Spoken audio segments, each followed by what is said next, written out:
आम्ही कॉक्रोच नाही आहोत बरं का, आम्ही वाघाचे बच्चे आहोत. कॉक्रोच पक्ष नवीन निर्माण झाला, आमचा वाघांचा पक्ष आहे, आम्ही डरकाळा फोडणारच. इतक्या लाखोच्या संख्येने भारतीय कॉक्रोच पार्टीला जे समर्थन मिळत आहे त्याचा अर्थ या देशामध्ये मोठ्या प्रमाणामध्ये तरुण बेरोजगार आहेत,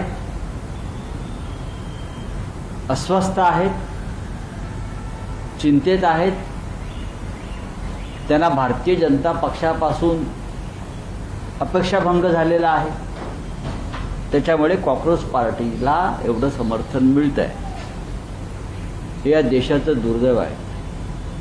भारतीय कॉक्रोच पार्टीवर, देशाच्या कॉक्रोच जनता पार्टीवर प्रधानमंत्री मोदी जर इटलीमध्ये असतील तर त्यांनी तिथून भाष्य केलं पाहिजे आणि इथे आल्यावर भारतीय कॉक्रोच पार्टीच्या प्रमुखांना सुद्धा मेलडी चॉकलेट त्यांनी दिलं पाहिजे.